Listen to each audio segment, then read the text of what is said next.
65-70 लाख रुपए ब्लैक के पड़े थे 6 महीने पहले, पैसे पड़े हुए थे।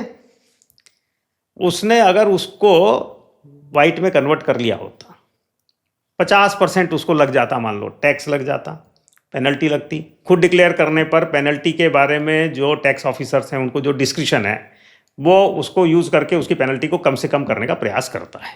सामान्य तौर पे यही होता है। बच्चा खुद आके बता दे मैंने ये गलती की है तो माँ बाप उसको सजा देते भी हैं तो कम देते हैं या छोड़ देते हैं। अब उस पैसे का अगर वो गोल्ड खरीद लेता 6 महीने पहले तो आज डबल हो जाता, और अगर ब्लैक में पड़ा हुआ है तो उतना ही रह गया। तो दोनों में कौन फायदे में रहेगा? कभी भी ब्लैक मनी फायदे का सौदा हो ही नहीं सकता। हाँ, इरेगुलर तरीके से अगर किसी ने कुछ अर्न किया है तो उसकी मजबूरी हो जाती है कि वो कुछ कर नहीं पाता है, वो अलग विषय है। तो प्रयास करना चाहिए कि रेगुलर तरीके से अर्न करें, रेगुलर सोर्सेज से अर्न करें, गवर्नमेंट ने जो हमको अलाउ किया है उसी तरह से अर्न करें और सब कुछ वाइट में रखें। ब्लैक मनी को वाइट मनी में तब्दील करने के कानूनी तौर पर क्या क्या रास्ते हैं? अलग अलग देखिए, हमेशा जो है वो तो आप डिक्लेयर करके इनकम टैक्स ऑफिसर्स के सामने भी जो भी है वहाँ डिक्लेयर करेंगे तो आपको जो भी टैक्स लगेगा और पेनल्टी वो आप पे कर आप अपने इनकम को डिक्लेयर कर सकते हैं। मैं ब्लैक मनी को माने क्राइम की मनी को नहीं बोल रहा, है ना, जो इरेगुलर सोर्स से, जैसे मैंने बताया जो कि आपने हाँ, टैक्स वाला बताया। yes. तो टैक्स इवेजन अगर किसी ने किया है तो टैक्स पे करे और जो पेनल्टी है वो पेनल्टी देकर अपने पैसे को वाइट कर ले, ये सबसे अच्छा तरीका है। बीच बीच में सरकार योजना भी लाती है जिसमें कि आप अपने जो है संपत्ति को या प्रीवियस इनकम्स को डिक्लेयर कर सकते हैं। उन सब में जब भी आता है तो डिक्लेयर कर देना चाहिए हमेशा आदमी को। कानूनी तरीके बहुत सारे हैं, उसके लिए टैक्स कंसल्टेंट्स हैं, उनसे कंसल्ट करेंगे तो ज़्यादा अच्छे से वो डिटेल में बता पाएगा। उसका अवलंबन करके आदमी अपने पैसे को वाइट कर ले। आपको क्या लगता है कि आने वाले 10-15 सालों में जो है Bharat black money free economy की ओर बढ़ेगा?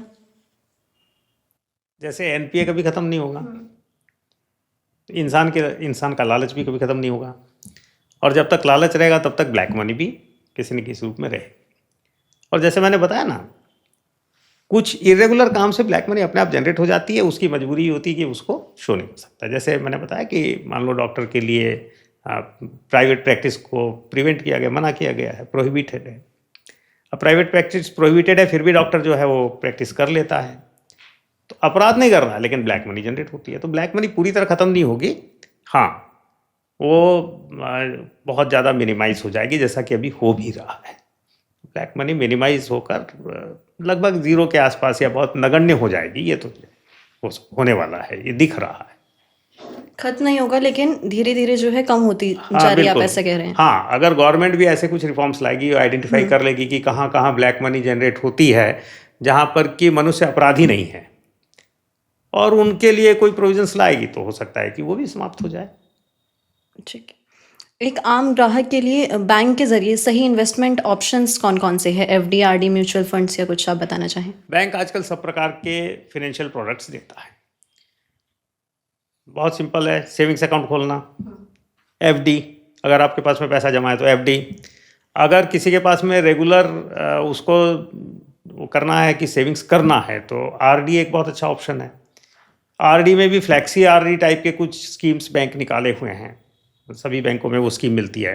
आरडी में क्या होता है, आप एक फ़िक्स अमाउंट बताते हैं, एक फ़िक्स पीरियड तक आप जमा करते हैं, लेकिन किसी किसी की इनकम ऐसी है कि वो फिक्स जो है वो किसी महीने जमा कर भी सकता है, नहीं भी कर सकता है, या किसी महीने ज़्यादा भी कर सकता है, तो उसको फ्लैक्सी आरडी बोलते हैं। मान लीजिए किसी ने बेस अमाउंट कहा कि मैं 100 रुपये हर महीने जमा करूँगा, लेकिन किसी महीने 1000 जमा कर रहा है, किसी महीने 500 कर रहा है, किसी महीने 400 कर रहा है, किसी महीने नहीं कर रहा है, तो ऐसी आरडी भी खोलने का प्रोविज़न है। इस प्रकार की स्कीम्स हैं, वो एक अच्छा तरीका है। एफडी तो मैंने बताया। म्यूचुअल फंड्स भी बैंक प्रोवाइड कराते हैं, स्वयं से नहीं करते, कुछ बैंकों के अपने म्यूचुअल फंड्स हैं, लेकिन बहुत सारे बैंकों के अपने नहीं हैं, लेकिन वो दूसरे जो म्यूचुअल फंड के जो माने एसेट मैनेजमेंट कंपनीज हैं उनके साथ टाई अप हैं, तो म्यूचुअल फंड्स में इन्वेस्ट करवाते हैं बैंक। तो जिनको थोड़ी जटिलता की समझ है वो म्यूचुअल फंड में जा सकते हैं। इंश्योरेंस भी है, तो इंश्योरेंस में बेसिकली इंश्योरेंस का जो पर्पज़ है वो है कभी कोई हानि हो जाए, कोई नुकसान हो जाए, कोई दुर्घटना हो जाए तो उससे कंपेंसेट करना। लेकिन उतने में आदमी संतुष्ट नहीं होता, वो सोचता है कि मेरे को क्या ज़रूरत है, और आदमी ये मान के चलता है कि मेरे साथ कभी नुकसान नहीं होगा, तो उसमें एक ब्लेंड कर दिया जाता है कि इंश्योरेंस भी मिल जाएगा और पैसे आपके थोड़े से बचत भी हो जाएगी। तो उसको यूनिट लिंक्ड भी बना देते हैं कभी कभी दूसरे प्रकार से। तो इस प्रकार की इंश्योरेंस स्कीम्स भी बैंक देता है। तो इंश्योरेंस प्रोडक्ट भी थोड़ा लेना चाहिए, और टोटल जो अपनी बचत है उसको किसी एक जगह नहीं लगाना चाहिए। डाइवर्सिफाइड पोर्टफोलियो होना चाहिए। छोटा सा भी पोर्टफोलियो है तब भी उसको डाइवर्सिफाई करने की कोशिश करनी चाहिए। ये आम आदमी को मेरा परामर्श रहेगा। तो सभी में थोड़ा थोड़ा पैसा लगाना और धीरे धीरे फिर उसको ग्रो करना, ये करना चाहिए। एफडी और आरडी की बात हुई, तो एफडी और आरडी में मेन डिफरेंसेस क्या हैं और कौन सा ज़्यादा बेटर है, या किसे और कब चुनना चाहिए? ये दोनों डिफरेंट प्रोडक्ट हैं, डिफरेंट ग्रुप्स के लिए हैं। किसी के पास पैसा आया हुआ है, एक मुश्त पैसा आया है, बहुत समय तक उसकी ज़रूरत नहीं है, तो वो एफडी करेगा। एफडी करने से उसने बता दिया कि मैं इतने समय तक के लिए बैंक को पैसा दे रहा हूँ, तो बैंक उसको लॉन्ग टर्म इन्वेस्टमेंट कर सकता है। लॉन्ग टर्म इन्वेस्टमेंट में हमेशा ज़्यादा रिटर्न होंगे, तो बैंक उसको ज़्यादा ब्याज भी दे पाएगा। आरडी क्या है? मेरी बचत होती जा रही है, मैं रेगुलर बचत करने का अभ्यास कर रहा हूँ, इसके लिए आरडी है। रेकरिंग, आवर्ती है, बार बार करते जाएगा।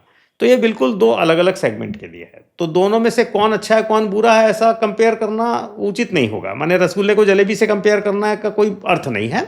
दोनों अपने अपने सेगमेंट के लिए अच्छी स्कीम्स हैं, और जिसको जो सूट करता है, जैसा उसकी स्थिति है, उसके हिसाब से आरडी और एफडी का उपयोग करना चाहिए। वहीं आज के समय में एसआईपी काफ़ी ज़्यादा चलता है। एसआईपी के बारे में हम बहुत सुनते हैं, तो एसआईपी कैसे काम करता है, और अगर कोई नया इन्वेस्टर है, छोटा इन्वेस्टर है, तो उसको कहाँ से और कैसे शुरुआत करनी चाहिए? आरडी जैसे बैंक में जमा करने का है, उसमें वो जो इन्वेस्ट करता है वो बैंक उसको बता देता है पहले से कि ये आपको रेट ऑफ इंटरेस्ट मिलेगा, और आज आप ये जो जमा करते जाएंगे तो मैच्योरिटी पे आपको इतना पैसा मिलेगा। ये जिन लोगों का रिस्क एपिटाइट बहुत कम है, बहुत ज़्यादा रिस्क नहीं लेना चाहते, उनके लिए है, या जिनकी समझ भी नहीं है रिस्क की, लेकिन जो शेयर मार्केट में कुछ पैसा लगाना चाहते हैं और खुद से नहीं लगा सकते, उतनी समझ नहीं है, उतना रिस्क एपिटाइट नहीं है, टाइम भी नहीं है, वो क्या करते हैं, पैसे को म्यूचुअल फंड में लगाते हैं। अब म्यूचुअल फंड में लगाने के लिए एक मुश्त पैसा नहीं है। आरडी की तरह म्यूचुअल फंड में पैसा लगाना, उसको एसआईपी बोलते हैं, सिस्टमेटिक इन्वेस्टमेंट प्लान। एक सिस्टम से तय कर लिया 2000 रुपये म्यूचुअल फंड में हर बार देते जाएंगे, म्यूचुअल फंड का जो फंड मैनेजर है वो उसको इन्वेस्ट करता चले जाएगा। तो ये एसआईपी है। एसआईपी में क्या होता है, जो शेयर मार्केट है वो कभी ऊपर जाता है कभी नीचे जाता है, तो दोनों प्रकार के पोजीशन में उसका इन्वेस्टमेंट होता रहता है, तो एवरेज आउट हो जाता है। लॉन्ग टर्म में ये अनुभव में आया है कि एसआईपी में जिन लोगों ने इन्वेस्ट किया है उसको अच्छे रिटर्न्स मिले हैं, बैंकिंग से बेटर रिटर्न्स मिले हैं। लेकिन ये उनके लिए है जिनका रिस्क एपेटाइट जो है वो थोड़ा सा अधिक है, थोड़ी जटिलताओं को समझता है। अब तो एसआईपी 100 रुपये पर मंथ भी जो इन्वेस्ट करना चाहता है उसके लिए भी अवेलेबल है। तो बिल्कुल रिस्क नहीं लेना है, आरडी थोड़ा रिस्क ले सकते हैं, आरडी के साथ में एसआईपी ये आदमी कर सकता है। और ऑनलाइन बहुत सारे ऑप्शंस हैं, बैंकों के भी जो ऐप्स हैं, मोबाइल ऐप्स हैं या नेट बैंकिंग है, उसमें भी ये ऑप्शंस हैं। तो जो आदमी डायरेक्ट कर सकता है वो डायरेक्ट जाए, जो बैंकों के थ्रू जाना चाहता है बैंकों के थ्रू जाए, क्योंकि बैंकों के नाम के साथ एक भरोसा जुड़ा हुआ है। तो उसमें रिटर्न हो सकता है थोड़ा कम हो, सामान्य तौर पे वो भी होता नहीं है, लेकिन उसको विश्वासपूर्ण तरीके से वो उसको यूज़। इन्वेस्टमेंट के बहुत सारे ऑप्शंस के बारे में हमने जान लिया, लेकिन अगर मैं जानना चाहूँ आपसे कि कोई टॉप 2 या 3 सेफेस्ट इन्वेस्टमेंट ऑप्शन जो आप पर्सनली आपको भी पसंद हो, वो आप बताएं तो जनता के लिए। ये रिकमेंड करने के लिए व्यक्ति को फाइनेंशियल एडवाइज़र होना पड़ता है, तो कोई भी पर्टिकुलर चीज़ को मैं रिकमेंड नहीं करूँगा। हाँ, जैसे मैंने बताया कि गोल्ड भी अपने आप में एक इन्वेस्टमेंट का अच्छा माने वो तरीका है, और उसी प्रकार से म्यूचुअल फंड्स हैं, थोड़ा कुछ इक्विटीज़ में जा सकते हैं, थोड़े डिवेंचर्स में जा सकते हैं, कितना बड़ा पोर्टफोलियो कितना पैसा है, एफडी में जा सकते हैं, आरडीज़ में जा सकते हैं। तो ये भिन्न भिन्न प्रकार के इन्वेस्टमेंट हैं। हर व्यक्ति को अपने पोर्टफोलियो को डाइवर्स करते हुए इन सब में थोड़ा थोड़ा लगाना चाहिए, क्योंकि इन सब के जो मूवमेंट हैं वो एक साथ ऊपर नीचे नहीं होते हैं। कभी कोई ऊपर जाता है तो दूसरा नीचे आता है, कोई एक नीचे जाता है तो दूसरा ऊपर आता है। तो इस तरह से कंपेंसेट करके एक अच्छा रिटर्न आदमी को मिल सकता है। तो सभी प्रकार के इन्वेस्टमेंट जो हैं वो अलग अलग सेगमेंट के लिए हैं और सभी अच्छे हैं और सभी का उपयोग व्यक्ति को अपनी परिस्थिति के अनुसार करना चाहिए। वही हम बजटिंग की अगर बात करें तो आम लोग जो हैं अपने मंथली इनकम को किस तरह से मैनेज कर सकते हैं या बजटिंग कर सकते हैं, किस तरीके से? देखिए, सबसे पहले तो आवश्यकता नेसेसिटीज़ को पूरा करना चाहिए। फिर जो पैसा बचा है उससे कुछ फ्यूचर को अच्छा बनाने के लिए इन्वेस्ट करना। इन्वेस्ट करने का मतलब ऐसा नहीं कि एफडी कर दिया या म्यूचुअल फंड कर दिया। स्किल डेवलपमेंट के लिए अपने आप को अपग्रेड करने पे कुछ ज़रूर उसमें इन्वेस्ट करना चाहिए। अपने का मतलब अगर परिवार है तो परिवार के जो दूसरे सदस्य हैं वो भी कैसे अपग्रेड होंगे, उनका फ्यूचर कैसे और बेटर होगा, उसमें इन्वेस्ट करना चाहिए। सेकंड इन्वेस्टमेंट वो है। थर्ड इन्वेस्टमेंट है अपने आप को इसके साथ ही स्वस्थ रखने में और आनंदित रखने में थोड़ा खर्च करना चाहिए। यह नहीं है कि सारा पैसा बचा के रख दिया और कोई एक्सपीरियंस ही जीवन में नहीं लिया। तो 20 साल से बचाते चले गए, 60 साल की उम्र में समृद्ध हुए, जीवन में कोई एक्सपीरियंस नहीं था, कहीं जाने की इच्छा हुई तो अब जाने लायक नहीं है। ऐसा भी नहीं करना चाहिए। फिर बचत जो है वो करना। हाँ, शुरुआत में थोड़ा सा जब तक लगता है कि हाँ कुछ दिन अपनी इच्छाओं को दबाकर बचत कर लेंगे तो उससे इनकम जनरेट होगी तो वो इच्छाओं को ज़्यादा आराम से पूरा कर पाएंगे। इस प्रकार की योजना बनाना और इनकम को बढ़ाने पे जोर देना चाहिए ताकि हम अधिक बचत कर सकें। ये सारा करने के बाद अधिक पैसा बचेगा तो अधिक बचा पाएंगे। तो इनकम बढ़ाने पे हमेशा जोर देना चाहिए। तो आम आदमी को अपने बजट करने के समय में ये समझना चाहिए कि मैं अपने खर्च को कम करने की अपेक्षा इनकम बढ़ाऊं और सारी चीज़ों पे एक के बाद ऐसे प्रायोरिटी के हिसाब से खर्च करूं और बचत करूं और फिर बचत को इन्वेस्ट करूं। ये आम आदमी के लिए फिनेंशियल परामर्श रहेगा। अपनी ज़रूरतों को पूरा करते करते हम कहीं ना कहीं अपनी इमरजेंसी फ़ंड पर ध्यान नहीं देते हैं। तो आपके अनुसार इमरजेंसी फ़ंड होना कितना ज़रूरी है और हर एक व्यक्ति के पास कितने महीने तक का खर्च होना अपने पास सेव कितना ज़रूरी है? सामान्य तौर पे अपने खर्च में ही इमरजेंसी फंड को एक कंपोनेंट बनाना और धीरे धीरे कम से कम 6 महीने का खर्च जो परिवार के लिए एकदम आवश्यक है उतने का इमरजेंसी फंड होना चाहिए। और इसको थोड़ा और अगर बना सकें कि कंफर्ट्स के साथ भी अगर हम 6 महीने का खर्च अपना ऐसा फंड में रख सकें तो फिर हम समझते हैं कि वो ज़्यादा सेफ है। आदमी को ऐसा माना जा सकता है कि हाँ मैं अब थोड़ा सेफ्टी लेवल को पा चुका हूँ, फिर उसके बाद बाकी चीज़ों पे खर्च करें तो ज़्यादा ठीक है। वही लॉन्ग टर्म वेल्थ के लिए कोई 3 गोल्डन रूल्स आप बताना चाहें? जल्दी अर्न करना शुरू करो। मैं तो कहूँगा कि 12 वर्ष की आयु अगर हो गई है उसके बाद अर्निंग के कोई ना कोई काम करने चाहिए। छोटा सा भले अर्निंग हो लेकिन अर्निंग शुरू करना, जल्दी से जल्दी अर्न करना, अर्निंग में से बचाना और बचाकर उसको इन्वेस्ट करना और इन्वेस्टमेंट की स्किल्स को डेवलप करके स्मार्ट इन्वेस्टिंग करना। तो आदमी बहुत यंग एज में अपने फाइनेंशियल लायबिलिटीज से और ऑब्लिगेशन से बिल्कुल फ्री हो सकता है, तो उसके बाद लाइफ को एंजॉय कर सकता है। वहीं आपके अकॉर्डिंग एक जिम्मेदार नागरिक के तौर पर हर एक भारतीय को अपनी फाइनेंशियल हैबिट्स में कौन सी ऐसी आदतें हैं जो ज़रूर अपनानी चाहिए? अभी जो मैंने बताया वो early earning, savings, investment, transaction को डिजिटल करना और किसी भी प्रकार के इरेगुलर या इलीगल फाइनेंशियल ट्रांजैक्शन से बचना, ये हर आदमी को करना चाहिए। वो वास्तव में मैं तो कहूँगा कि ये देशभक्ति का एक बहुत बड़ा माने मापदंड है। जो आदमी ऐसा करता है वो वास्तव में देशभक्त है, जो ऐसा नहीं करता है वो अब उसके देशभक्ति पे क्वेश्चन तो नहीं कर सकते, लेकिन देशभक्ति में कहीं ना कहीं थोड़ा सा उसमें कमी है। ये जरूर करना चाहिए हर आदमी को। रैपिड फायर है, कैश या डिजिटल पेमेंट, आपकी personal choice? Depending upon the situation, but digital first then cash. Black money खत्म करना आसान है या एनपीए कम करना? दोनों समान डिफिकल्ट है। अगर एक दिन के लिए आप आरबीआई गवर्नर बने तो सबसे पहला फैसला क्या लेंगे? मुझे लगता है कि एनपीए के जो नॉर्म्स हैं वो इंटरनेशनल स्टैंडर्ड्स के आधार पे है, मैं उसको भारतीय स्टैंडर्ड्स के आधार पर करूँगा और विशेष करके एमएसएमई के लिए जो एनपीए डिक्लेयर करने के नॉर्म्स हैं उसको मैं लिबरलाइज करूँगा। बैंकिंग सेक्टर का सबसे बड़ा गेम चेंजर यूपीआई या एआई? अभी यूपीआई भविष्य में AI। इन्वेस्टमेंट के लिए बेस्ट ऑप्शन एफडी, गोल्ड या म्यूचुअल फंड? जिसका रिस्क एपेटाइट बहुत कम है उसके लिए FD, जिसको थोड़ी समझ है और उसके लिए गोल्ड, जिसको बहुत ज़्यादा समझ है उसके लिए म्यूचुअल फंड्स। लोन जल्दी अप्रूव करने के लिए सबसे ज़रूरी चीज़? बॉरोवर का कंप्लायंट होना। जो एप्लीकेंट है वो जितना कंप्लायंट होगा लोन उतनी जल्दी होगा। 5 साल बाद बैंकिंग में सबसे बड़ा बदलाव आपको कहाँ दिखता है? डिजिटलाइजेशन में, AI के यूज़ में। डिजिटलाइजेशन या financial inclusion? Financial inclusion through digitalisation. सबसे चैलेंजिंग पोस्टिंग आपकी भारत में या काबुल में? कहीं भी कोई चैलेंज नहीं था, सब एंजॉय किया है मैंने। आपकी लाइफ की सबसे बड़ी स्ट्रेंथ पेशेंस, डिसिप्लिन या risk taking? Discipline, then risk taking, then patience. वहीं अब आखिर में दर्शकों को कोई आर्थिक सलाह या देना चाहें या फिर कुछ कहना चाहेंगे? कम से कम उम्र में 12 वर्ष की आयु से कमाना शुरू करें, बचत करें, इन्वेस्ट करें, फिर स्पेंड करें। तो ये थे हमारे साथ मिस्टर सुनील अग्रवाल जी, जिनसे बहुत सारे सवालों के जवाब हमने लिए, आपकी ज़रूरत से जुड़े भी, बैंकिंग इंडस्ट्री से जुड़े भी, और भी काफ़ी कुछ। उम्मीद है आपको ये पॉडकास्ट पसंद आया होगा।